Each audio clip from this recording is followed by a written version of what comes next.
नमस्कार साथियों, आज बिहार सिविल कोड का सेट प्रैक्टिस का एनालिसिस करेंगे। यह सेट रुक्मिणी प्रकाशन प्लेटफॉर्म बुक से लिया गया है।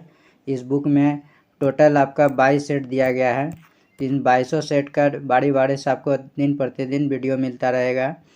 तो नए वाले एग्ज़ाम में जो है आपका सिलेबस चेंज कर दिया गया है। इस सिलेबस के बारे में पहले जान लेते हैं कि आपका जो सिलेबस में है हिंदी, अंग्रेजी, जीके, गणित, रीजनिंग, कंप्यूटर, इन सभी 6 सेक्शन से सवाल पूछा जाएगा। इससे पहले कि एक और वीडियो जो प्रीवियस ईयर का था उसे मैंने इस चैनल पर अपलोड कर दिया गया है, तो आप वहां डिस्क्रिप्शन बॉक्स के लिंक में जाएंगे तो आपको वो वीडियो मिल जाएगा। इस सिविल कोड में जो है 4 तरह का वैकेंसी आया था, 4 पोस्ट का। तो उसमें क्लर्क, कोर्ट रीडर, गवाही लेखक एवं स्टेनोग्राफर, इन सभी का सिलेबस एक ही है। तो आप एक सेट बनाएंगे तो आपका इन चारों पोस्ट क्लियर हो जाएगा। यदि आप चारों पोस्ट भरे हैं तो आपका तैयारी एक ही सेट से चारों पोस्ट के लिए हो जाएगा। तो फिर आइए चलते हैं सवाल की ओर।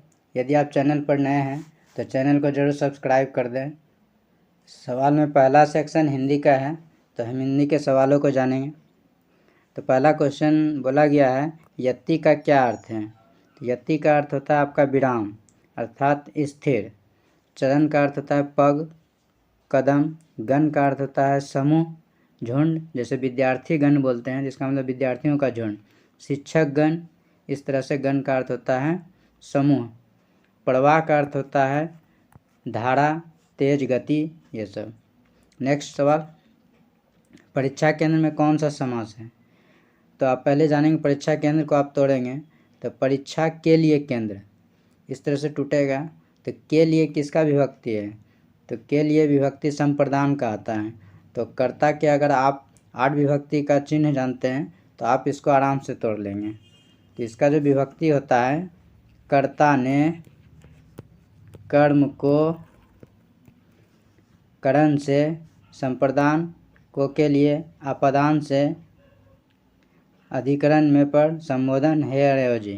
तो इसमें देखिए संप्रदान के लिए है तो यहाँ जो आपका समास हो जाएगा संप्रदान तत्पुरुष समास। इसका सही उत्तर हो जाएगा आपका ऑप्शन सी। नेक्स्ट, निर्गुण शब्द में कौन सी संधि है। जब निर्गुण को आप तोड़ेंगे क्या लिखेंगे, नि जोड़ गुण। तो यहाँ पर देखिए विसर्ग आ रहा है, तो विसर्ग आ रहा है तो इसका मतलब हो गया कि ये विसर्ग संधि है। नेक्स्ट, त्रिभुवन शब्द में कौन सा समास है। त्रिभुवन, आगे में देखिए त्रि जो है संख्यावाची वर्ड है। जब संख्यावाची वर्ड आता है वो कौन सा समास होता है, द्विगु समास होता है। तो इसका सही उत्तर हो जाएगा आपका द्विगु समास। नेक्स्ट, दांत गिनना मुहावरे का क्या अर्थ है। इसका सही अर्थ है उम्र पता लगाना। आप बचपन में देखे होंगे कि आप जब बच्चे होंगे किसी और का दांत गिनते होंगे कि 16 दांत है कि 18 दांत। इससे पता चल जाता है कि जिसका ज़्यादा जितना दांत है उसका उम्र बढ़ रहा है। तो दांत गिनना मुहावरे का अर्थ उम्र का पता लगाना होता है। नेक्स्ट, जो न जाना गया हो तो इसको क्या कहेंगे, अज्ञात। आसान सवाल है। नेक्स्ट, दिए गए विकल्प कौन सा फूल का समानार्थी शब्द बताना है, तो सुमन हो जाएगा।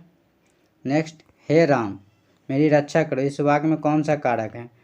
तो अभी आपने देखा कारक विभक्ति में हे जो चिन्ह है संबोधन में है, तो इसका सही उत्तर हो जाएगा आपका option D. Next, Mahadevi Verma की कृति यामा जो है किस तरह का है। इसका सही उत्तर होगा काव्य संग्रह। इसका और भी संग्रह है जिसका नाम है आपका अतीत के चलचित्र, स्मृति की रेखा। ये आपका 2 इम्पोर्टेंट है, आप इसे भी याद रख लेंगे। नेक्स्ट, चांद का मुंह टेढ़ा है, इसमें से किस कवि की रचना है। तो सही उत्तर है ऑप्शन बी, मुक्तिबोध। इसका एक और रचना है जो कि बहुत ही इम्पोर्टेंट है, वो रचना आपका है डूबता चांद कब तक डूबेगा। नेक्स्ट, 11 नंबर देखेंगे, बोला गया इनमें से कौन सा उपमा का पर्यायवाची शब्द नहीं है। उपमा का अर्थ क्या होता है, तुलना देख करना, मिलान करना, सदृश करना। एक दूसरे से मैच कराना। यहाँ बोला गया नहीं है, तो नहीं है तो उत्तर हो जाएगा आपका ऑप्शन ए। दोस्तों, यदि वीडियो अच्छा लगता है तो आप चैनल को ज़रूर सब्सक्राइब कर दें और अपने दोस्तों को ज़रूर शेयर करें। नेक्स्ट, प्रलय शब्द का विलोम क्या होगा? इसका सही उत्तर है सृष्टि। नेक्स्ट, जहरीला शब्द में प्रत्यय कौन सा है? जहरीला, ईला। तो इसका सही उत्तर है ऑप्शन ए। और आपको पता होना चाहिए कि प्रत्यय जो है शब्द के अंत में लगता है। नेक्स्ट, त्रिपुरारी का सही संधि विच्छेद कौन सा है? तो सही उत्तर हो जाएगा त्रिपुर जड़ अड़ी, पहला ऑप्शन। नेक्स्ट, जितेंद्रिय का सही संधि विच्छेद कौन सा है? तो इसका होगा जीत जोड़ इंद्रिय, ऑप्शन सी। नेक्स्ट, आग्नेयास्त्र का संधि विच्छेद क्या होगा? तो आग्नेय जोड़ अस्त्र, ऑप्शन ए। नेक्स्ट, बोला गया कि शुद्ध वाक्य नहीं है, तो इसमें आप देखेंगे बी ऑप्शन में, उसका कहना झूठ समझा गया, ये आपका सही है। सभापति ने भाषण पढ़ा, ये भी सही है। यज्ञदत्त देवदत्त को व्याकरण पढ़ाता, ये भी सही है। ऑप्शन ए में देखेंगे, वह गीत की दो लड़ियां गाती है, ये आपका गलत सेंटेंस है। यहाँ पे होना चाहिए उसने गीत की दो लड़ियां गाई, तो ऑप्शन ए गलत है। इसके अनुसार से ऑप्शन ए सही हो जाएगा। नेक्स्ट, 18 नंबर सवाल में देखेंगे, सरासर शब्द किस तरह का है? तत्सम, तद्भव, देशज, विदेश है। तो सरासर जो है आपका विदेशज शब्द है, यह फ्रांस से आया है। तत्सम क्या है? जो संस्कृत में वर्ड होता है उसका मूल रूप को ही हम तत्सम कहते हैं। जैसे विद्यालय, तो इसका संस्कृत शब्द क्या होता है? विद्यालयम या विद्यालय, तो ये आपका तत्सम हो गया। तद्भव क्या है? जब आप विद्यालय का संस्कृत से आप हिंदी रूपांतरण करते हैं तो वो आपका तद्भव हो जाता है। जैसे स्कूल, अब जैसे मोदकम बोलते हैं, मोदकम का अर्थ क्या होता है? लड्डू, तो मोदकम आपका हो गया तत्सम, और इसका जब हिंदी रूपांतरण करेंगे लड्डू तो हो जाएगा तद्भव। देशज होता है जो देश में बोली जाने वाली भाषा होती है, जैसे लोट, पेंसिल, फुनगी, रस्सी, ये सब आपका देशज वर्ड है। विदेशी वर्ड जैसे हॉस्पिटल हो गया, टीचर हो गया, स्टेशन हो गया, ये सब वर्ड जो है विदेशी वर्ड है। तो विदेशी में सरासर भी आता है क्योंकि यह फ्रांस से वर्ड लिया गया है। नेक्स्ट, क किस तरह का व्यंजन है? सघोष, अघोष, महाप्राण, नासिक। तो आप पहले ये समझिए, जैसे आप क, ख, ग, घ, अ लिखते हैं, इसी तरह से प्रत्येक का वर्ग होता है। जैसे कवर्ग है और नीचे फिर च छ ज झ चवर्ग होगा, टवर्ग होगा, इस तरह से आपका सीरीज 5-5 का बनता है। तो पहला दो अक्षर होता है, ये आपका जो है अघोष वर्ड होता है। तो पहला 2 अक्षर क, ख क्या हो जाएगा? अघोष हो जाएगा। इसी तरह से नीचे अगर च छ लिखेंगे तो क्या हो जाएगा? अघोष वर्ड हो जाएगा। अब बाकी का 3 वर्ड अगर उसको देखें तो वो हमारा सघोष वर्ड होता है। अगर अल्पप्राण महाप्राण में छाटते हैं तो पहला वर्ड अल्पप्राण, दूसरा वर्ड महाप्राण, फिर अल्पप्राण, महाप्राण, अल्पप्राण, इस तरह से चलता है। अगर पूछ ले ग कौन सा है तो ये आपका क्या हो जाएगा? सघोष लेटर हो जाएगा। और अल्पप्राण महाप्राण में पूछेगा तो तो क्या होगा? पहला होता है अल्पप्राण, महाप्राण, अल्पप्राण, तो गो क्या हो जाएगा? अल्पप्राण। अल्पप्राण कहने का मतलब है जब हम बोलते हैं इसमें हवा की मात्रा कम होती है और महाप्राण में हवा की मात्रा ज़्यादा होती है। नेक्स्ट, बोला गया है कि आगे नाथ न पीछे पगा लोकोक्ति का क्या अर्थ है? तो इसका सही अर्थ होगा जिसकी जिम्मेदारी कुछ भी ना होते, option D. Next, English language है, इंग्लिश के बारे में सीखेंगे। तो इंग्लिश सेक्शन से भी आपका 20 सवाल आएगा कोर्ट में, चाहे वो कोई भी पोस्ट का एग्ज़ाम आप दे रहे हों, चाहे कोर्ट या कोर्ट रीडर या स्टेनो।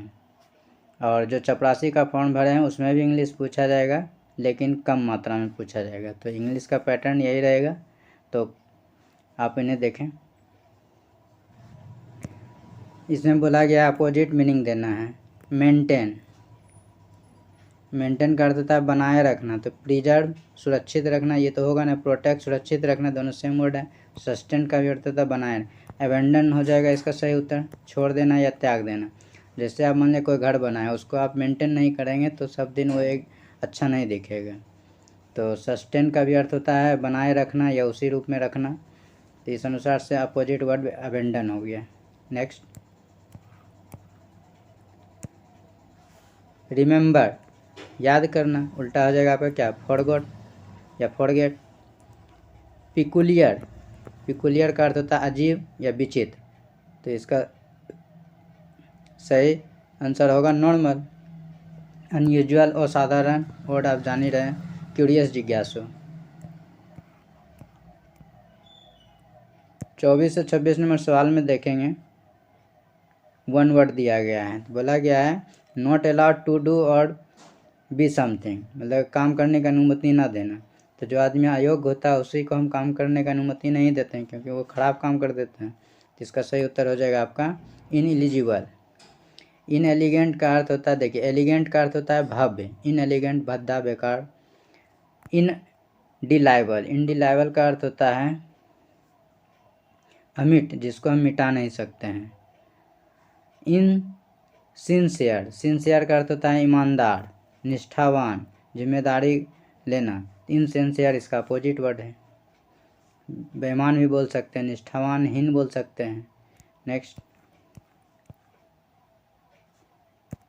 25 में बोला गया है a group of vehicles travelling together typically one accompanied by armed troops, मतलब साथ साथ चलता है गाड़ियों का झुंड और उसमें सैनिकों का भी दल होता है। तो उसको क्या कहते हैं, तो उससे हम कहते हैं कॉन्वॉय, मतलब काफिला। जैसे नेता मंत्री का जब काफिला निकलता है तो उसके आगे पीछे आप देखेंगे गाड़ियों का झुंड और उसके सैनिक सब आगे पीछे चलते रहते हैं, तो वो झुंड को हम काफिला कहते हैं। तो उसे हम क्या कहते हैं, कॉन्वॉय। यहाँ देखेंगे अर्माडा, अर्माडा का अर्थ होता है बेड़ा। जैसे युद्ध के दौरान समुद्र में बहुत सारा लड़ाकू जहाज जो है एक साथ चलता है, तो उसे हम कहते हैं अर्माडा या समुद्री बेड़ा। प्रोसेशन का अर्थ होता है बारात, ये तो होगा ना। फ्लीट का अर्थ होता है जत्था, ये जत्था कहने का अर्थ है ये जो है नॉर्मल दिन में अर्थात जनरल डे में नाव या जहाज़ों के झुंड जो एक साथ चलते हैं उसे फ्लीट कहते हैं। लेकिन युद्ध के दौरान जब ये सब काम कई सारे जहाज़ों मिलकर करते हैं तो उसे अर्माडा कहा जाता है। फ्लीट और अर्माडा में थोड़ा सा ये डिफर है कि वो युद्ध के समय है, ये नॉर्मल समय है। Next, an image of God used for worship, भगवान की प्रतिमा को आप पूजने के लिए जो इमेज का यूज करते हैं उसे क्या कहते हैं, आइडल, प्रतिमा। लोगो तो आप जान ही रहे हैं, प्रतीक, मॉडल, नमूना, आइडियल, आदर्श। सही उत्तर है बी। नेक्स्ट, इसमें फिलर है, फिलर भरना है। बोला गया ऑल दो आई लाइक कैट्स, यद्यपि मैं बिल्ली पसंद करता हूँ। I can not own as a pet. देखिए ऑल दो जब सेंटेंस में दिया रहा है तो इसका मतलब है कि वो विरोधाभास है, कॉन्ट्रास्ट वर्ड है। तो इसमें एडॉप्ट होगा कि यद्यपि मैं बिल्ली को पसंद करता हूँ फिर भी हम उसको गोद नहीं ले सकते, अर्थात हम उसे पाल नहीं सकते एक जानवर के रूप में, पालतू पशु के रूप में। पेट में मतलब होता है पालतू पशु। तो इसका सही उत्तर हो जाएगा आपका ऑप्शन बी, अप्लाई, लागू करना, अवॉइड, जान ही रहे, विहीन, तिरस्कार, एग्री, सहमत। Next, he is always restless, वह हमेशा क्या रहता है, आराम विहीन रहता है, मतलब बेचैन रहता है। ही इज़ नेवर एट, ये देखिए एक फ्रेज है, एट पीस विथ हिमसेल्फ, शांति की स्थिति में या शांति की मुद्रावस्था में। तो ये एक फ्रेज है, तो यहाँ पे पीस बढ़ाएगा, एट पीस विथ। यहाँ देखिए सेरेनिटी का भी अर्थ होता है शांति, फ्रीडम, आज़ादी, साइलेंस, शांत। तो यहाँ सही उत्तर हो जाएगा आपका peace. Next, Radha was extremely blank about the welfare of her parents, Radha अपने माता पिता के कल्याण के बारे में क्या करती हैं, इंटेंस, तीव्रता दिखाती है, इम्पेशेंस, अधीरता दिखाती है, ईगर, उत्सुक है, एंग्सस, चिंतित है। तो इसका सही उत्तर हो जाएगा आपका ऑप्शन सी, चिंतित रहती है माता पिता के वेलफेयर के लिए। Next, if you don't return my money I will blank you go to court, you to court. तो इसमें देखें 4 ऑप्शन दिया गया, कैरी, पनिश, ड्रैग, लिफ्ट। तो जब पैसा आप नहीं देंगे तो कोड ले जाने के संबंध में जो हम वर्ड यूज करते हैं उसको कहते हैं ड्रैग। ऐसे आप ऑब्जेक्ट को भी जब ड्रैग करते हैं अर्थात घसीटते हैं तो उसमें भी ड्रैग का प्रयोग किया जाता है। कोड के भी सेंस में ड्रैग का ही प्रयोग होता है, क्योंकि इसमें दो पक्षों के माध्यम से केस होता है तो इसमें टाइम डिले होता है, इसमें बहुत सारा टाइम किल भी हो जाता है, इसलिए इसको ड्रैग कहा जाता है। Next, social distancing should be practised in blank with other everyday preventive action. रोज़मर्रा के जो निवारक कार्य हैं तो उसमें आपको क्या करना चाहिए, सोशल डिस्टेंसिंग होना चाहिए। तो इसके बीच क्या होना चाहिए, कॉम्बिनेशन होना चाहिए। इसका सही उत्तर हो जाएगा आपका कॉम्बिनेशन। अंडरस्टैंडिंग समझ, कॉम्प्रिहेंशन समझ, अरेंजमेंट सजावट, ये तो होगा नहीं, कॉम्बिनेशन होना चाहिए।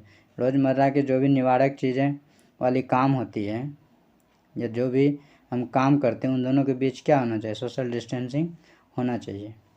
नेक्स्ट, इसमें बोला गया मिस स्पेल्ट वर्ड ढूंढना, अर्थात गलत वर्ड चुनना है। डिक्टेट, डिक्टेट का अर्थ होता है क्या, तानाशाह, निरंकुश, ये तो होगा नहीं। डिफरेंस, ये तो मीनिंग सही है, ये भी मीनिंग सही है। डिसीजन, ये भी आपका मीनिंग सही है, निर्णय लेना। डिक्शनरी, ये देखिए आपका मीनिंग यहाँ पे गलत है, DICTIONARY, ई के जगह पे ए होगा, तभी आपका ये मीनिंग सही हो पाएगा। तो इस अनुसार से मिस स्पेल्ट वर्ड आपका ऑप्शन डी में मिल गया। नेक्स्ट, फ्यूचर, ये तो आपका मीनिंग सही है। फ्लेवर, फ्लेवर आपका गलत है, फ्लेवर स्पेलिंग होता है पहले VOUR। फ्लेवर मतलब क्या होता है, स्वाद, गंध। फिगर आपका सही है। लेजर का अर्थ होता है आराम, ये भी सही वर्ड है। तो मिस स्पेल्ड वर्ड हो गया आपका ऑप्शन बी। नेक्स्ट दोस्तों, यदि आप चैनल पर इंग्लिश ग्रामर का वीडियो देखना चाहते हैं तो आप वहाँ से भी आप इंग्लिश ग्रामर सीख सकते हैं। तो आप एक बार ज़रूर प्लेलिस्ट को चेकआउट कर लीजिए, वहाँ पे आपका हर कैटेगरी का वीडियो मिलेगा, तो आप अपनी तैयारी को और भी अच्छा मजबूत कर सकते हैं। 34 नंबर सवाल देखेंगे आप। डिस्टर्बेंस, पहला सही है। कंपलसरी देखिए गलत है, ORY होता है, COMPULSORY, ई के जगह पे आपका क्या आएगा, O आएगा, तो ई हट जाएगा, O होगा तभी सही होगा। तो इस अनुसार से सही उत्तर हो गया आपका ऑप्शन बी, कंपलसरी अर्थात अनिवार्य। ऑडियंस जान ही रहे हैं, दर्शक। पोटेंशियल, क्षमता। नेक्स्ट, ये जो भी आप इंग्लिश देख रहे हैं ये बिल्कुल SSC का इंग्लिश है। अगर आप SSC का इंग्लिश का और भी सेट प्रैक्टिस देखना चाहते हैं तो चैनल पर आप जाएं, वहाँ भी आप SSC सेट प्रैक्टिस अगर कर लेते हैं तो सिविल कोर्ट के लिए आपको इंग्लिश काफ़ी महत्वपूर्ण सिद्ध होगा। यहाँ बोला गया है एकिल्स हील्स, ये फ्रेज है, इसका अर्थ बताना है 4 ऑप्शन में। एकिल्स हील्स का अर्थ होता है कमज़ोर पहलू, तो इसका सही उत्तर हो जाएगा weak point, week spot, option A. Next,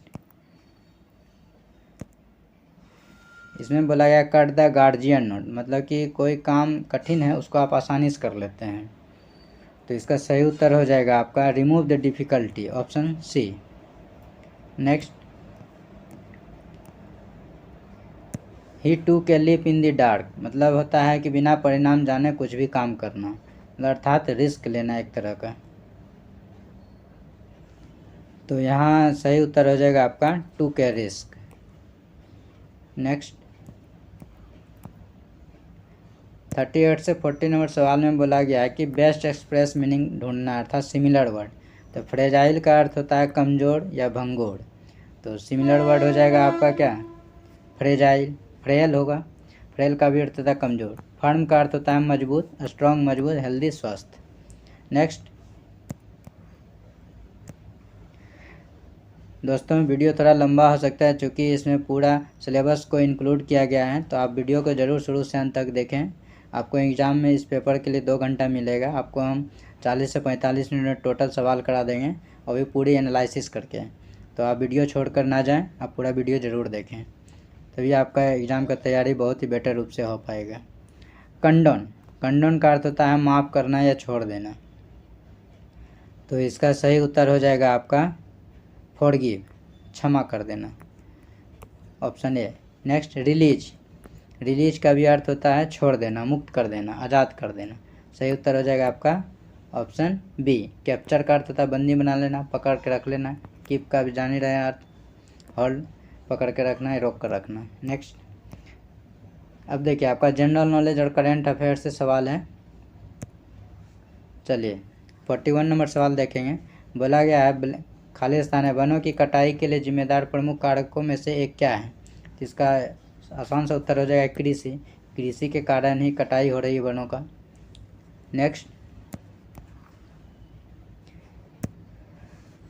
42 number सवाल देखेंगे। बोला गया है सबसे बड़ा कॉफ़ी उत्पादक देश कौन है? ब्राज़ील। इस तरह का एक और सवाल आया था पिछले वाले भी सेट में, उसमें चीनी का पूछा गया था। तो इस तरह से जो वस्तुएं उत्पादक में सबसे ज़्यादा हैं, तो ये सब सवाल आप ज़रूर पढ़ लें। तो कॉफ़ी और चीनी में सबसे बड़ा उत्पादक देश ब्राज़ील है। कॉफ़ी में तो है ही, चीनी में भी है। चीनी उत्पादक देश में भारत का स्थान सेकंड है, दूसरा है। लेकिन क्यूबा को जो है चीनी का कटोरा कहा जाता है, याद रखिएगा। ब्राज़ील सबसे ज़्यादा चीनी उत्पादन करता है, लेकिन चीनी का कटोरा क्यूबा को कहते हैं। नेक्स्ट 43, बोला गया उच्चतम न्यायालय की प्रथम महिला न्यायाधीश कौन थे? फातिमा बीबी, ऑप्शन डी। नेक्स्ट 44 नंबर सवाल में देखेंगे। बोला गया गौतम बुद्ध ने अपना अंतिम उपदेश कहाँ दिया था? तो इसका सही उत्तर हो जाएगा कुशीनगर में। लुम्बिनी में इनका जन्म हुआ था 563 ईस्वी पूर्व में, और सारनाथ में इन्होंने पहला उपदेश दिया था। फर्स्ट प्रीच जो है इसका सारनाथ में था। श्रावस्ती में सबसे ज़्यादा उपदेश दिया था। नेक्स्ट, दिल्ली सल्तनत का शासक जो दिल्ली से अपनी राजधानी एक नए शहर में लाया था, तो सीधा समझिए दिल्ली से जो अपनी राजधानी चेंज किया और आगरा लाया, तो वो कौन सा शासक था? तो सिकंदर लोदी था। नेक्स्ट 46, होम रूल की स्थापना कब हुई? तो होम रूल की स्थापना कब हुई? तो 1916 में हुई थी। तो इस अनुसार से आपका जो उत्तर हो जाएगा प्रथम विश्व युद्ध के समय, क्योंकि 14 में प्रथम विश्व युद्ध शुरू हुआ था, तो 1916 में होम रूल की स्थापना की थी। और इसको स्थापना करने वाले बाल गंगाधर तिलक थे और एनी बेसेंट थी। तो एनी बेसेंट जो है सितंबर माह में स्थापना की थी, और बाल गंगाधर तिलक 1916 के मई महीने में, जो कि पुणे में स्थापना किया था। और एनी बेसेंट जो है सितंबर माह में स्थापना की थी। ये आपका मद्रास में हो गया। तो एनी बेसेंट मद्रास में स्थापना की थी और बाल गंगाधर तिलक पुणे में। नेक्स्ट,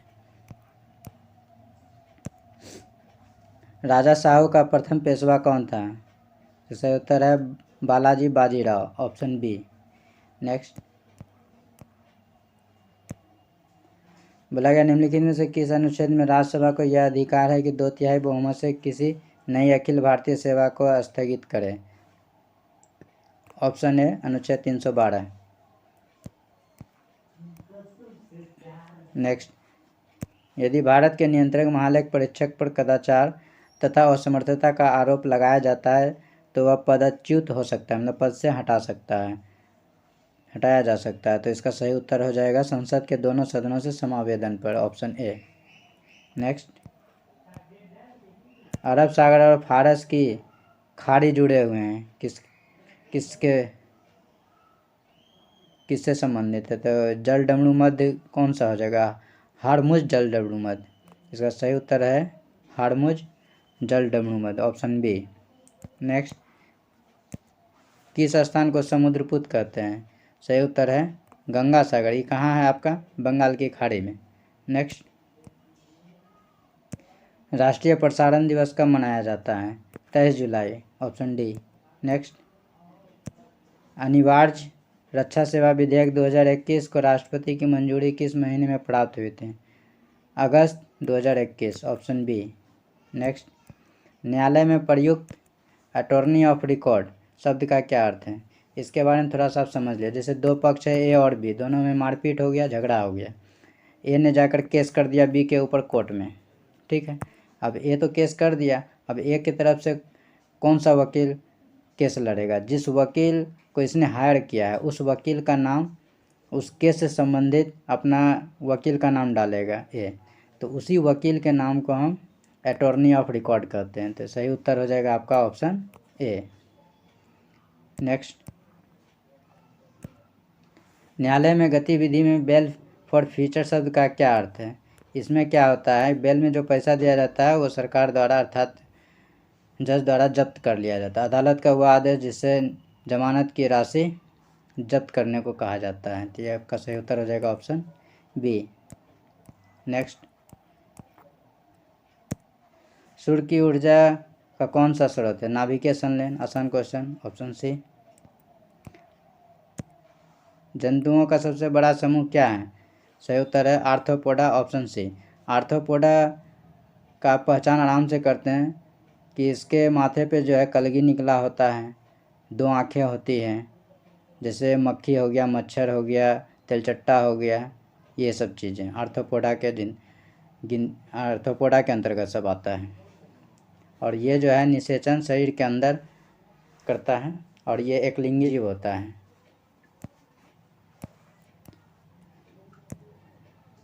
बोला गया है संगमरमर चिप्स पर तनु हाइड्रोक्लोरिक एसिड की क्या क्रिया होती है? तो संगमरमर हो गया CaCO3 और हाइड्रोक्लोरिक अम्ल हो गया HCl। जब इससे अभिक्रिया करेगा तो CaCl2 + H2O + CO2 बनाएगा, तो जो कि ऑप्शन ए में है, यही सही उत्तर है। नेक्स्ट, गर्म भट्टी से उत्सर्जित विकिरण कौन सा होता है? तो सही उत्तर ऑप्शन ए, अवरक्त विकिरण। नेक्स्ट, देखिए दर्पण की फोकस लंबाई 15 है, वो भी प्लस में है, तो प्लस में फोकस दूरी किसका होता है? उत्तल दर्पण का होता है। तो इसका सही उत्तर हो जाएगा आपका ऑप्शन बी। अगर निगेटिव होता तो अवतल दर्पण देते, डबल लेंस समतल दर्पण इन सब का कुछ नहीं होता है। अगर फोकस लंबाई दिया है, अगर इसका वक्रता त्रिज्या पूछे तो इसका बस आप दुगना कर दीजिएगा, 15 का 30 हो जाएगा। नेक्स्ट सेक्शन में आप देखेंगे मैथ का सवाल है, तो 61 नंबर मैथ तो आसान है, आप खुद से भी बना लेंगे। 62 में देखते हैं। 62 में देखिए, ये थोड़ा सवाल आप बना लेंगे लेकिन इसमें टाइम लगेगा। हम आपको एक प्रोसेस बता देते हैं। यहाँ पर x का मान आप आसानी से निकाल लीजिएगा शॉर्ट ट्रिक के माध्यम से।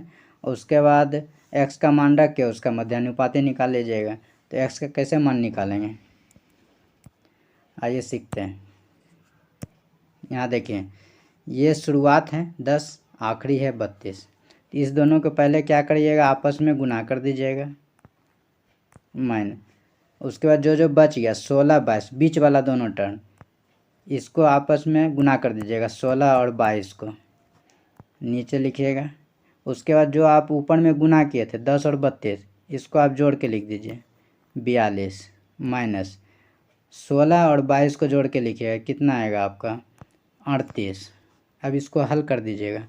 हल करने के बाद आपका जो आएगा -8 आएगा, ठीक है। अगर ये माइनस आता है तो माइनस चिन्ह हटा के x का मान प्राप्त कर लेते हैं। अगर -8 आया है तो x का जो मान आपका आ जाएगा 8 हो जाएगा, क्योंकि इसमें जो है ना मोड लिख कर बनाते हैं। जब मोड लिखेंगे तो माइनस ऑटोमेटिक हट जाएगा। तो x का मान जब 8 आ जाएगा तो मध्यानुपाती निकालेंगे तो x के जगह 8 रख लेंगे, 9 हो जाएगा। यहाँ 8 या 24 1 25, 9 और 25 का रूट में करके निकाल लेंगे तो आपका 225 15 डी हो जाएगा आंसर। 62 का आपका आंसर जो है हो जाएगा आपका डी आ जाएगा। नेक्स्ट, इसमें देखिए यहाँ भी माइनस है, यहाँ भी माइनस है, तो जो हम फॉर्मूला सेट करेंगे तो इसमें देखिए पावर 3 है, तो इसका जो मान निकलेगा याद रखिएगा KQ, जब माइनस माइनस दोनों जगह रहे तो यहाँ प्लस लेते हैं 3K। अब K क्या है भाई, K जो मान दिया गया, यहाँ 11 मान दिया गया है तो K की जगह 11 रख देंगे, तो 11 का K कितना हो जाएगा 1331 प्लस 3K अर्थात 33। अब इसको आप जोड़ दीजिए, कितना हो जाएगा 1364, ऑप्शन सी। नेक्स्ट, इसमें देखिए, यदि आप मैथ पढ़ना चाहें तो पढ़ सकते हैं, नहीं तो वीडियो को आप थोड़ा सा आगे बढ़ाकर अगले सेक्शन में जा सकते हैं। देखिए 3 वर्ष में आपका जो दिया गया है चक्रवृद्धि ब्याज हो जाती है, अर्थात ये मिश्रधन है 3 वर्ष में, 4 वर्ष में इतना हो जाता है। तो चूँकि ये लगातार वर्ष है, 3 वर्ष के बाद 4 वर्ष, तो पहला वाला जो दिया गया है मिश्रधन वो अगले वाले मिश्रधन के लिए मूलधन बन जाएगा।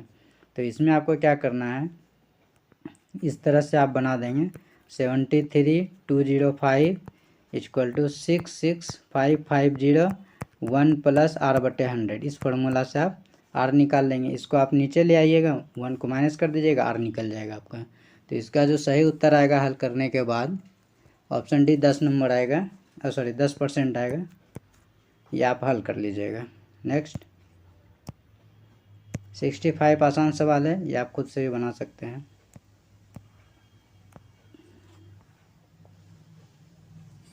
देखिए 66 नंबर भी आसान सवाल है। त्रिभुज का 3 कोण का अनुपात दे दिया गया है, तो त्रिभुज के तीनों कोणों का योग कितना होता है 180। 3 सबको जोड़ेंगे तो आपका 180 डिग्री के बराबर हो जाएगा। तो 3 2 5 5 4 9, 9x बराबर कितना हो गया 180। हमको निकालना है क्या है, छोटा कोण। छोटा कितना है 2, 2 का वैल्यू निकालना है। तो 9 से 180 कट गया 20 बार में, जब 2 का निकालेंगे तो 20 दूनी कितना हो जाएगा 40। ऑप्शन ए हो जाएगा सही उत्तर। नेक्स्ट देखिए ये भी आसान सवाल है। साइन 40 डिग्री को जब आप कोस में चेंज करेंगे तो क्या होगा, साइन 90 माइनस थीटा। तो साइन 90 माइनस 50 तो क्या हो जाएगा कोस 50। तो ये आपका कैंसिल हो जाएगा, ये कैंसिल हो जाएगा, यहाँ से 1 मिल जाएगा आपका, यहाँ से 1 मिल जाएगा। और ये दोनों देखिए ये भी आप चेंज करेंगे तो 1 हो जाएगा। या फिर ऐसे याद रखिए, जब 50-40 दिया हो तो वो 90 पुर जाता है। यहाँ भी देखिए 50-40 से 90 पुर जाएगा, 90 पुर जाएगा। जहाँ 90 पुर रहा है समझिए वहाँ 1 मान आएगा। यहाँ से 1 प्लस 2 आ गया, यहाँ से -4 है तो कितना आएगा -2। सही उत्तर हो जाएगा आपका -2, ऑप्शन बी। नेक्स्ट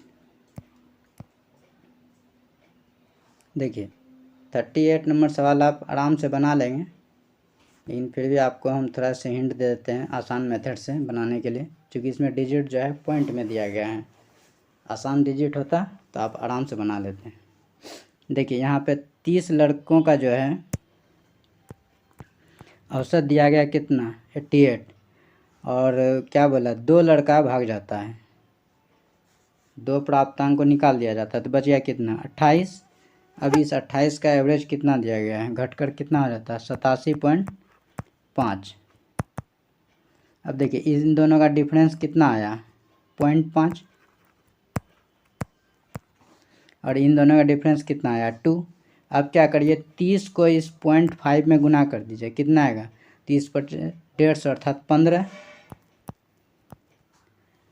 और ये 2 को गुना कर दीजिए इसमें 87.5 में, ये कितना आएगा आपका 165, 5 में 10, 14 5 16 175 आएगा आपका, 175 आएगा। आप इन दोनों को जोड़ दीजिए कितना आएगा 190।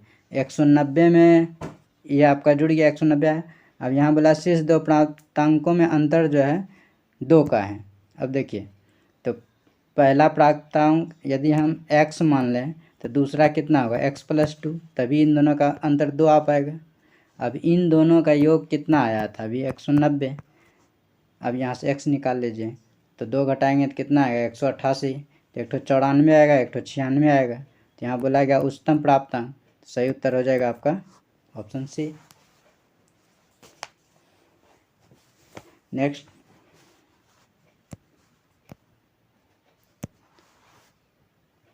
ये तो आप आराम से बना सकते हैं, गुना करना है 7 3 21, लास्ट डिजिट 1 आना चाहिए, 1 इसी में है, सिर्फ ऑप्शन सी में है।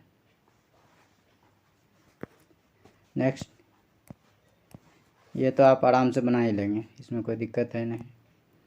71 नंबर बता देते हैं आपका। 71 नंबर सवाल में देखेंगे, बोला गया है 2 रेलगाड़ी वाराणसी से लखनऊ की ओर जाती है। पहली रेलगाड़ी 11 बजे खुलती है और दूसरी 11:30 में। पहला की स्पीड 110 किलोमीटर है, दूसरा का 140 किलोमीटर है। ठीक है, दोनों रेलगाड़ी वाराणसी से कितने किलोमीटर की दूरी पर मिलेंगे। ये टाइम सॉरी किलोमीटर की दूरी पूछ रहा है। तो देखिए आधा घंटा में पहली रेलगाड़ी कितना दूर चल जाएगी। पहले इसको टाइम इक्वल करते हैं। पहला 11 बजे चल रहा था, दूसरा 11:30। जो 11 बजे चला था तो उसमें देखते हैं कि कितना लेट बाद दूसरी ट्रेन खुली, आधा घंटा बाद। अर्थात आधा घंटा में पहली ट्रेन कितनी दूर चली। तो 110 के जब स्पीड से जा रहे थे तो आधा घंटा में कितना चल पाएगा, 55 किलोमीटर। और जब हम समय निकालेंगे टी बराबर, तो इन दोनों के बीच का डिफरेंस निकालेंगे स्पीड का। तो 110 और 140 का डिफरेंस कितना हो जाएगा आपका, 30। 30 यहाँ रखेंगे, इससे आपका क्या हो जाएगा, टाइम निकल जाएगा। ये आपका टाइम निकल गया। अब हमको दूरी निकालना है। तो दूरी बराबर क्या होता है, चाल गुना समय। तो चाल कितना है, 140। 140 इंटू समय आपका कितना आया, 55/30। इसको काटेंगे तो आपका आएगा कितना, 770/3, 256.2/3 आ जाएगा, जो कि ऑप्शन ए में है। इसका सही उत्तर हो जाएगा आपका ऑप्शन ए। नेक्स्ट, ये आसान सवाल है। 990 रुपया 3 आदमी बांटना है। तो 4 3 7 और 2 9, 9 का वैल्यू कितना दिया है, 990। तो बी की राशि बताना है, बी कितना है, 4। तो 9 से ही कट जाएगा 110 बार में, 4 से जब गुना करेंगे तो 11 × 44, 440 हो जाएगा, ऑप्शन डी।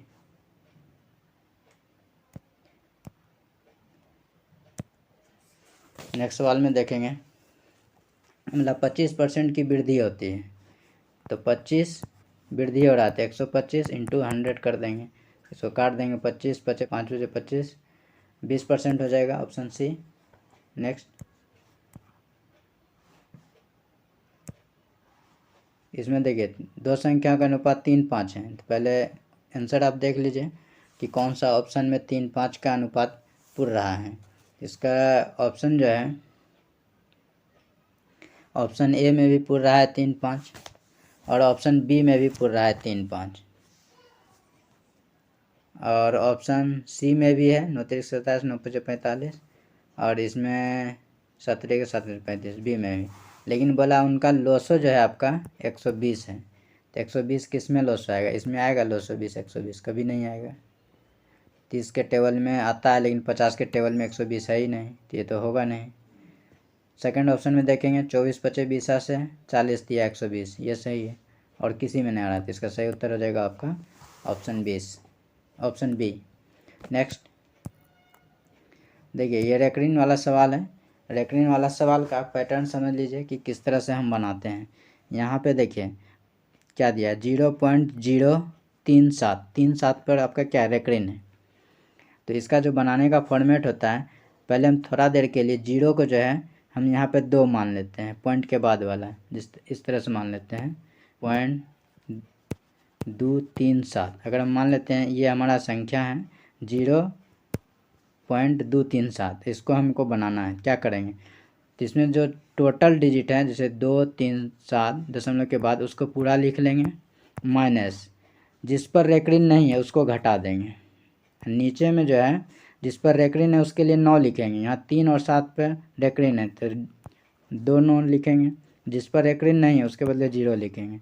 अब 337 में 2 घटाएंगे, 235/990 आएगा, उसको काट उठ के जो आंसर आएगा वही दे देंगे।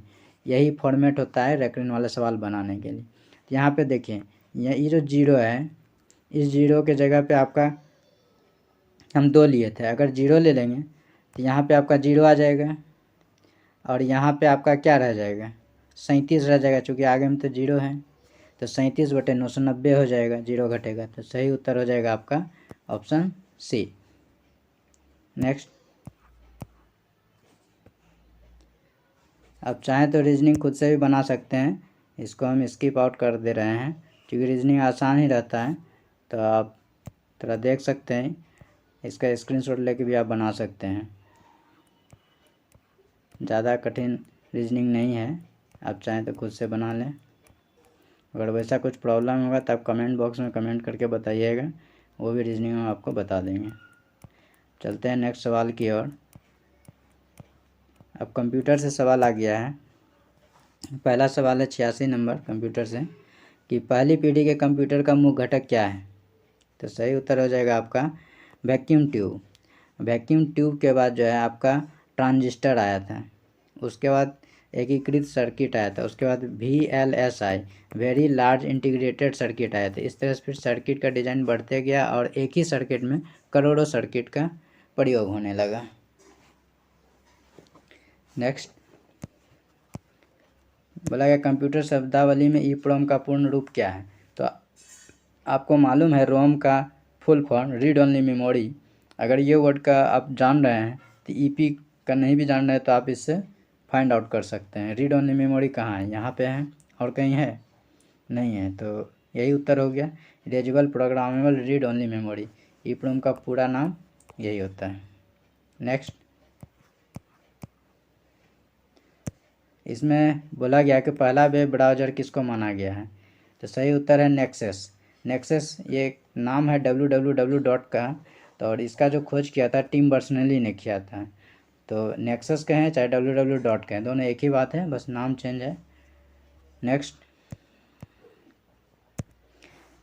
89 सवाल में बोला गया वो अस्थायी मेमोरी कौन सा है। तो इसका सही उत्तर है आपका रैम। रैम जो है आपका वो अस्थायी मेमोरी है और रोम जो है आपका परमानेंट मेमोरी अर्थात अस्थायी मेमोरी है। और रोम भी परमानेंट है और आप जो एक्स्ट्रा मेमोरी कार्ड लगाते हैं वो भी आपका परमानेंट मेमोरी है। रैम इसलिए वो अस्थायी मेमोरी है क्योंकि आप जब देखते हैं कुछ भी टाइप करते हैं, अगर आप सेव नहीं करते हैं तो वो ऑटोमेटिक डिलीट हो जाता है। जो लिख रहे होते हैं वो आपका रैम में होता है, इस वजह से वो डिलीट हो जाता है, इसीलिए उसको कहते हैं वो अस्थायी मेमोरी। जब आप सेव करते हैं तो वो रोम में चला जाता है या फिर आपका मेमोरी कार्ड में जाता है, तभी वो कई दिनों तक सेव रहता है। नेक्स्ट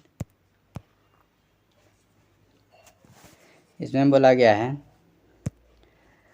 कौन सी एक हाई लेवल लैंग्वेज नहीं है। तो पहले जान लेते हैं कि हाई लेवल लैंग्वेज कौन कौन सा है। सी भी है, C++ भी है, जावा भी है, कोबोल भी है, बेसिक भी है, लोगो भी है। ये सब क्या है, हाई लेवल लैंग्वेज है। तो इस अनुसार से सही उत्तर आपका हो जाएगा ऑप्शन डी। मशीन लैंग्वेज जो है आपका हाई लेवल लैंग्वेज नहीं है। नेक्स्ट सवाल रैम किस प्रकार का संग्रहण मेमोरी है। ये होगा प्राइमरी मेमोरी, ऑप्शन डी हो जाएगा। नेक्स्ट ये थोड़ा आपको स्पष्ट नहीं दिख रहा होगा, तो हम इसको स्पष्ट से आपको धीरे धीरे बता देते हैं। बोला गया है इनमें से कौन सी कंप्यूटर की एक विशेषता नहीं है। पहला है intelligence quotient, speed, accuracy, data storage. Computer का काम क्या है, डाटा स्टोरेज करना। एक्यूरेसी है शुद्धता के साथ, कोई भी चीज़ अगर आउटपुट में मिलता है तो वो शुद्धता के साथ मिलता है। स्पीड भी इसकी बहुत अच्छी खासी होती है। इंटेलिजेंस नहीं, इसका अपना कोई दिमाग नहीं होता, अगर आप गलत मैटर फीड करेंगे तो वो गलत ही जवाब देगा, तो इसका अपना कोई बुद्धि नहीं होता है। तो इस अनुसार से सही उत्तर हो गया आपका ऑप्शन ए। नेक्स्ट बोला है कंप्यूटर के टूल्स जैसे कि वर्ड, एक्सेल और पावर पॉइंट जो है किस कंपनी के प्रोडक्ट हैं। सही उत्तर है ऑप्शन सी, माइक्रोसॉफ्ट। नेक्स्ट यदि आप सिविल कोर्ट में क्लर्क पोस्ट के लिए फॉर्म भरे हैं तो उसमें आपका टाइपिंग नहीं होगा। यदि कोर्ट रीडर का पोस्ट भरे हैं तो उसमें टाइपिंग आपका हिंदी और इंग्लिश दोनों होगा। तो आपको हम टाइपिंग के बारे में थोड़ा सा बता देते हैं कि टाइपिंग जो हिंदी का होगा इसका चर्चा नहीं किया गया है कि किस फ़ॉन्ट पर लिया जाएगा। वैसे सामान्यतः देखा गया है कि जितने भी साल में इन्होंने पिछले प्रीवियस ईयर में टाइपिंग लिया है वो कुर्तीदेव पर लिया है, कुर्तीदेव 010 पर। तो उम्मीद है कि आप अगली बार भी इसी फ़ॉन्ट पर लिया जाएगा, तो आप इसी पर तैयारी करिए। वैसे एक और फ़ॉन्ट आता है मंगल फ़ॉन्ट में रेमिंगटन गेल, दोनों मैच कर जाता है लेकिन दोनों में डिफ़र क्या है, थोड़ा सा एक दो की का डिफ़र है। तो आप कुर्तीदेव ज़रूर प्रैक्टिस कर लें ताकि मंगल फ़ॉन्ट पे आसानी हो सके। यदि उस समय किसी तरह का नोटिस देता है मंगल फ़ॉन्ट पे तो आप आसानी से इसको आप कन्वर्ट 1 सप्ताह से 10 दिन में कर सकते हैं। देखिए 94 नंबर सवाल में आप देखेंगे बोला गया है कि ईमेल में जो है तारीख इंटर करने के लिए कौन सा की प्रेस करते हैं। सही उत्तर है कंट्रोल प्लस सेमीकोलन। नेक्स्ट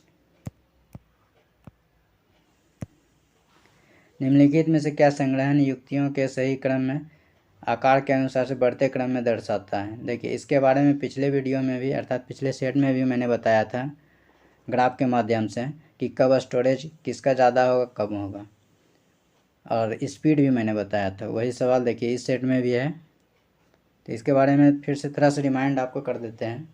तो इसका सही उत्तर जो है आपका ऑप्शन सी है। इसके बारे में समझते हैं। देखिए यहाँ बोला गया क्या है, स्टोरेज साइज, ठीक है। स्टोरेज बढ़ते क्रम में सबसे बड़ा किसका होगा। देखिए यहाँ से हम अगर इस ओर बढ़ते हैं, मेरा स्टोरेज जो है बढ़ते रहता है। अगर बोले कि सबसे ज़्यादा स्टोरेज किस में होता है, तो आपको याद रखना है हार्ड डिस्क ड्राइव में। वैसे मैग्नेटिक टेप आता है इसके बाद, तो अगर सबसे ज़्यादा बोला जाएगा तो आपको बोलना है मैग्नेटिक टेप, ठीक है। और इसके जस्ट बैक जाते हैं इस ओर से, मैग्नेटिक टेप से इस ओर से, तो इस सब का क्या होता है, स्पीड ज़्यादा होता है। तथा सबसे ज़्यादा स्पीड रजिस्टर का होता है, उसके बाद कैच मेमोरी का होता है, फिर रैम का होता है। अगर लेफ़्ट टू राइट जाएंगे तो आपका स्टोरेज बढ़ेगा, राइट टू लेफ़्ट जाएंगे तो आपका स्पीड बढ़ेगा। इन बातों का ध्यान रखिएगा। नेक्स्ट, कंप्यूटर में लोगो क्या है। अभी जस्ट मैंने बताया था प्रोग्रामिंग भाषा में कि लोगो क्या है, तो उसमें कोबोल, सी प्लस ये सब क्या है, मस्त हाई लेवल लैंग्वेज है। तो यहाँ भी वही सवाल आ गया, लोगो क्या है, तो प्रोग्रामिंग लैंग्वेज है, ऑप्शन डी हो जाएगा। नेक्स्ट, निम्नलिखित में से कौन सी स्प्रेडशीट का एक उदाहरण है। देखिए जब आप एक्सेल में काम करते हैं तो उसमें बाय डिफ़ॉल्ट 3 सीट आता है, तो जिस पर कि आप पहले सीट पर काम करते हैं, लेकिन कंप्यूटर नीचे में आप देखिएगा 1 2 3 करके 3 सीट देता है। तो कभी कभी सवाल ये भी पूछ लिया जाता है कि एमएस एक्सेल में जब आप काम कर रहे हैं तो कंप्यूटर कितनी बाय डिफ़ॉल्ट सीट देता है, तो आप आंसर देंगे 3। तो उसमें जो सीट खुलता है उसको हम स्प्रेड सीट कहते हैं। तो इसका सही उत्तर हो जाएगा माइक्रोसॉफ्ट एक्सेल। और यही चीज़ जब माइक्रोसॉफ्ट वर्ड खोलते हैं तो उसमें जो डॉक्यूमेंट खुलता है उसको हम डॉक्यूमेंट कहते हैं, उसमें सीट नहीं कहते हैं, उसमें डॉक्यूमेंट कहते हैं। तो एक्सेल में जो खुलेगा आपका वो स्प्रेडशीट कहलाएगा, और जो एमएस वर्ड में खुलेगा उसको हम डॉक्यूमेंट कहेंगे। नेक्स्ट, एक सामान्य शब्द है जो इंटरनेट वर्ल्ड वाइड वेब के सभी विधि के नियामकों पहलुओं के संदर्भ। यहाँ देखिए विधि मतलब कानून नियम से बोला गया है, तो साइबर लॉ कहेंगे इसको। नेक्स्ट, कंप्यूटर वायरस से बचने के लिए किस सुरक्षा नियमों का उपाय नहीं है। इसका सही उत्तर हो जाएगा ऑप्शन बी, किसी भी बाहरी फ्लॉपी डिस्क का प्रयोग बिना स्कैन किए नहीं करना चाहिए। नेक्स्ट, इंटरफेस एक समय में एक बिट ट्रांसमिट करता है, सीरियल। सही उत्तर हो जाएगा आपका सीरियल, ऑप्शन ए।